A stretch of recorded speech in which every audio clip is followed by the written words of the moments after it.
Hey YouTube, my name is Dragonmar, and today we'll be talking about why you can't rank up and 2 mistakes you're probably making. If you don't know who I am, I'm a Valorant content creator slash coach who solo queued to Radiant with Omen back in episode 1 act 3, and I want to help you reach your Valorant goals. I have a special announcement. I will be selecting viewers to coach 4 videos from the comment section of this video. If you want to be coached by me for a YouTube video, please leave your Discord tag, your rank in Valorant with your current and peak rank, and why I should coach you and what you need help with in the comment section below. Coach Dragonmar is indeed back. And finally, if you enjoy the content, leave a like, but most importantly, subscribe. A ton of my viewers are still not subscribed, and if you are looking to improve, you're in the right place. Hit that sub button and let's begin the video. Jumping into the first topic, probably the most common mistake in Valorant. This is something I saw in every coaching session for the most part. Tons of my VODs have this, and it is over-aggression. Over-aggression, my friends, is the one thing that is holding pretty much every player back unless you are a super passive player. And the reason is because Valorant is a game of advantages, playing an advantage to the fullest extent. Over-aggression generally takes that advantage and throws it out the window. You might be thinking, well, why do people get too aggressive? What are some of the reasons for this? I think very simply there's a few. First is a lack of discipline. A lot of people just do not have the discipline enough to not chase kills. Second, I would say a little bit of greed. There's definitely people out there who are chasing those scoreboard stats. They want to be top of the leaderboard at the end of the game so they can say that they did their best and everyone else on their team sucked, and that's why they lost. And finally, more realistically, I think, is bad game sense. People just do not understand the situation they're in and how to play it to the fullest degree. You are always looking to make the most out of your game, regardless of what situation you're in, and being too aggressive is absolutely holding you back. So let's talk about some examples of over-aggressive plays. Well, I think very simply, and the most common one, is getting a kill, getting the first kill of the game, maybe even a first blood, and then immediately pushing off of it and looking for more. Or this could happen anywhere on the map, whether it's on a retake on a site, mid-round and no one's died yet, it doesn't matter when. The problem still remains that too many people are looking to get that next kill after they get the first one, and they end up just throwing their life away. Part of the reason for this is a lot of people forget that when you get that first kill, you probably maybe had an advantage, you held a good angle or something. After that, there is no element of surprise, right? They know you're there, you know they're there probably, but you don't know how many more there are, right? You just killed somebody and now you're getting more aggressive. You end up throwing away that advantage. And this is a huge problem that people just can't take that advantage and then play back, play a little more safe and use their numbers advantage. You want to use that numbers advantage to allow you to trade. Trading is obviously a massive topic. I have a guide on that coming soon, but you want to play for trades after you get that first kill.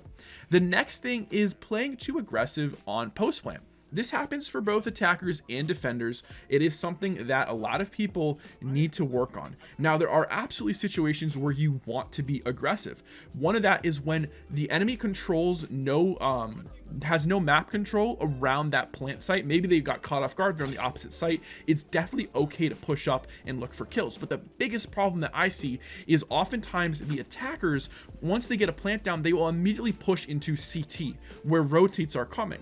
And this is a great way at throwing away any advantage that you just had, right? It is very important to understand, regardless of if you're on attack or defense, that you play post plant smart and you don't just look for these one-off kills and then just keep pushing forward, because a lot of the times what happens is when you push off of a post plant, your teammates aren't in position to support you, and this really is going for defenders. If you guys are soloing a site, the enemy team pushes in and plants, you want to wait for your teammates for the most part. You also want to hold and make sure the enemy team doesn't push to get map control. This is a big part, but being too aggressive in this situation is when you push in solo and you try to make a hero play. You're like, oh, you know, let me go in, let me try to get 2 kills, and you just die for nothing, right?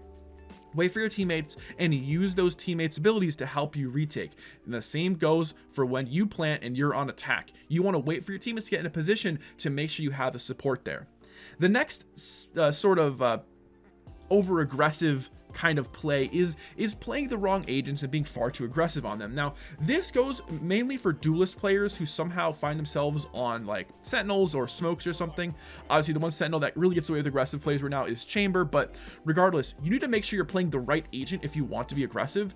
And a lot of the times I'm very concerned with the agents that I see playing aggressive. I'm not really thinking of too many situations where I want my killjoy going in first, right? Aggressive plays are made mainly for duelists. Doesn't mean you can't make them with other agents. Just have to make sure that you're playing the right agent. Now, the next thing is something not a lot of people think about, or maybe they do and maybe I don't realize it, but it's overusing abilities. I like calling this ability dumps or just dumping your abilities. This happens far too often, and generally it's because people don't understand kind of where they need to be in the round and how early these rounds really are. And a lot of times what happens is you'll see someone blow through every single ability, every flash, every molly, every smoke, and they gain nothing from it. The key thing here to remember is when you're using your abilities, you need to be looking for value. A lot of the times we can be too aggressive with our ability usage, and we find ourselves having nothing late in the game and we actually need it for sight takes. The only times that you guys want to be dumping your abilities is when you are going for an execute or when you are doing everything you can to delay an execute, right? You need to be holding on to some abilities for later in the round if your team needs it, unless absolutely necessary. You always want to be asking yourself, what value am I getting from my abilities? And if you can't answer that question well, you're most likely overusing them, and that's very bad, or you're underusing them, obviously. And then the next thing I want to talk about is rushing sites. This is something that I think a lot of lower level players find themselves falling into these traps on attack where they just rush into a site round after round after round, or on defense they just push round after round after round, right? These are not the only strategies. There's a lot of other things you can do. You don't have to just push round after round. These type of over aggressive plays are far too predictable. This is something I talk about a lot in my VOD reviews, is being too predictable will mean the enemy team is just gonna wait you out, or they're gonna know you're gonna do something. They're gonna stack the site. You have to be unpredictable, and rushing sites is just the farthest thing from being unpredictable. Now, doing it every now and then, maybe once or twice a half, that's good. Doing it round to round, very, very bad idea. And the final thing I want to talk about when it comes to over aggression is overextending. A lot of the times what can happen is when your team pushes into a site or pushes to get control of something and then backs off, you can overextend by accident by staying around too long. Now, this generally is a lack of game sense, but you need to make sure that your positioning is correct as well. Being far too aggressive with your positioning is normally going to get you punished if the enemy team realizes you're still there. Now, if you're completely silent, sometimes it can work, they won't clear you, but I see this happen a lot. A lot of people like to pretend that they're god tier at lurks, and they end up just getting killed for it because they make noise at some point, or the enemy team already knew they were there and they're going to clear it. Now, sometimes you'll catch people off guard, but for the most part, you need to be very careful that you're not overextending. Now that I've laid out the problem of overaggression, I want to talk about some ways you might be able to combat it and try to fix it. I think first and foremost, it's really just building on that discipline aspect of the game. Understanding that when you have an advantage, your goal then is to trade out kills. Having that type of a mindset where it's not, hey, I'm a one-man army, I'm just gonna keep killing the whole team, because that very rarely happens. And instead think, okay, I got this kill, we now have advantage, let me play to that advantage, let me support my teammates, let me look for trades moving forward. Remember, if you guys go up 5v4, if you trade 1 for 1, guess what? You have the 1 remaining, you win the round. It's that simple. I really do think that the biggest problem with overaggression is people just not valuing the advantage that they are getting from the kill. They oftentimes immediately re-peek into a situation where the enemy is now ready for them and then they die. So I think the biggest thing here is developing the discipline that, hey, I have done what I need to do. Let me back up. Let me reposition, right? Reposition, very important to be unpredictable. You don't want to be predictable in your peaks, and then play for another kill. Valuing your life also comes into play here. If you guys find that you're being too aggressive, you want to start thinking about how you can value your life more in these rounds. Oftentimes the value of your agent, especially if you have abilities still, goes up dramatically the longer into a round you go. As that timer ticks down, the more and more valuable it is to have you alive. Play your life and develop that discipline, and it's going to help you go a long way in stopping these poor, over aggressive plays. And the next mistake I want to talk about is a combination of things, but it really revolves around baiting and bad trades slash like bad team play. So there's a lot going on here, and I think that in particular the lower ranks really struggle with this, but trust me, it goes all the way to the top. And I think that part of the problem is it is a huge like mindset error, huge mental error. Let's talk about why. First and foremost, obviously greed. A lot of people are baiting because they're greedy, they want kills for themselves, they hate dying first. Horrible mindset to have in a team game. Next, bad game sense. I genuinely think that a lot of players are just simply unaware of the correct position to be in. So we'll be talking about that as well. And then also bad communication. I think that a lot of people also struggle with communication. Communication is so important to helping your team trade properly and to not bait your teammates. It honestly, sometimes you accidentally bait people, and I'll be talking about that as well. So talking about communication, what do you actually need to talk about? Well, in order to avoid this type of stuff, you want to talk about, first of all, what you're holding on defense. If you talk about what you're holding, it can help your teammates understand where they need to be to support you, and then also always call out pushes and call out if you need help. These two very simple things are super vital. If you're on defense, you want to call the attackers pushing, and remember, if you're the one pushing something, you say, hey, I'm going to be swinging this, I need someone to trade me, or I need someone to come with me. It's the smallest thing, but a lot of the times people will accidentally bait somebody because they don't know that they're going to push. This has happened to me so many times. I'm reloading or I'm in a smoke and my teammate pushes without telling me. And it's like, what am I supposed to do, man? You got to communicate that with me, right? I can see you on my map. I didn't know you were peeking that corner. But let's talk about some examples, right? And after we talk about the examples, we'll go in how to kind of fix this. But a good example is on post plan. If your team is set up, but a player is hiding in, like, for example, you're playing on bind and someone is just sitting in U-Haul, you need to be holding something, right? That's an example of baiting. You might not be intentionally doing it, but your positioning is so bad that you don't actually help anybody. You want to be in a position where you can support your teammates who are holding maybe, you know, the A short push or a shower push or something.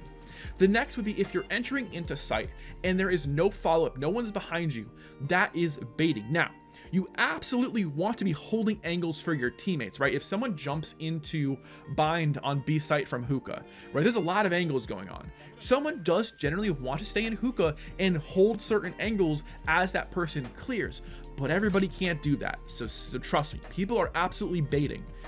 Next is when a teammate tells you to swing on contact or to play off of him or hold a crossfire with him, and you wait till he's dead to make that contact. That's 100% baiting. Nothing, no way around that. That's baiting. You're not trading that properly. Yes, you might trade the kill, but part of the problem, part of the thing about trading is really the goal is actually to kill that enemy before your teammate dies. Yes, it is good to kill them, but sometimes when you're going for trades, you actually end up killing that player before your teammate dies, which is always the best case scenario. And then finally, you know, staying essentially too far away from teammates to trade. You always need vision of where your teammates are going, where they're going to be, and how you can support them. This happens a lot when people are entering site and like someone is just like off in the back, just not doing anything, like completely not doing their job, right? And they're just sitting back there holding the longest angle in the world, and it's just like, dude, you got to be up there with your teammates, and people don't realize it, but like that's also pretty much baiting as well. Be in a position to make trades with your teammates. Let's talk about how to fix this, because I think this is a very pervasive problem that really does affect all ranks. Okay guys, let's talk about how to correct the sort of baiting, bad trade, and poor team play style, mentality, whatever you want to call it. First and foremost, I think the most important thing that any player can do right now is to work on eliminating that fear of dying when it benefits your team. One of the most important things you can do as a player in this game is to learn to be selfless, right? You want to understand, and this is a game sense problem, that if I die, but it allows my team to take a site, that is far more valuable than me just sitting back baiting my teammates, right? And this is part of the reason that I was able to be so successful on Omen, is because I was not afraid to make a slightly more aggressive play, be the first one in, even when I really shouldn't based on my team comp, if it allowed me to open up and create space. That is not shown on the scoreboard. Creating space, helping your team take sites is not shown on the scoreboard, but is one of the most important skills that you can develop. And it is a reason that so many people are held back, even though they get high kills in their game, is because they do not understand how to take space and how to be that selfless player. Generally, what they're doing is they're baiting, or they're just staying back and not getting the correct trades. If you initiate that and you use good communication, you can force people, literally force really bad players, really dumb players to play smart and to play around you. And that is part of what I had to do when I was solo queuing. On top of that, positionally, you want to be close to your teammates pretty much at all times. You're looking to be about one or two steps away from them if they're entering. That way you're right behind them, but you're not on top of them. You don't want to be too close because you're not looking to get collided, but you need to be able to trade properly, right? So positioning wise, you cannot be far away. If a teammate is pushing in, you want to find them, you want to locate that push, hopefully they're communicating it, and you want to be with them, being able to support them. But on top of that, a lot of this does come down to proper communication, right? You need to be communicating not just when you're going to push, where you're pushing, also the abilities you're using, and then also pre-round, talk about your strats. Say your thoughts, say what's going right, what's going wrong, how can we fix this, is a great thing to talk about. Trust me, when you start communicating with your team, it will make all of the difference. But then we talked a lot about post plant and sort of the wrong way to play it. You need to have this mindset of, I need to always be holding something. There are very few situations where you should be like staring at a wall, or make sure you're not holding something that actually is already being held further up by a teammate. Again, a huge game sense error.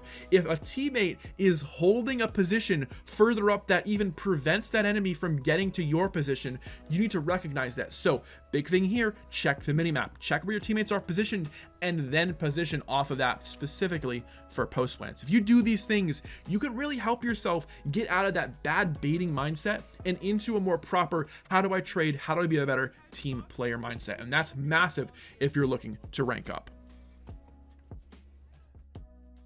Well guys, that brings us to the conclusion of the video. We talked about being over aggressive and how that can often throw away advantages, as well as taking bad trades and baiting teammates on purpose or accidentally, and how to kind of fix these problems. Remember, the first step is always identifying that you make them. The next step is putting a plan together to try to fix them. The biggest thing I can say to you is that a lot of this comes from mindset and from game sense. Make sure your mindset is one where you are looking to help your team in whatever way possible, even if it doesn't look good on the scoreboard. There are ways of supporting your teammates in other ways. With that being said, I hope you enjoyed the video. If you did, remember, I'm looking to do some coaching here, so make sure you guys leave that information in the comments, your tag, your rank, and why I should coach you. And I will see you next time. Take it easy and peace.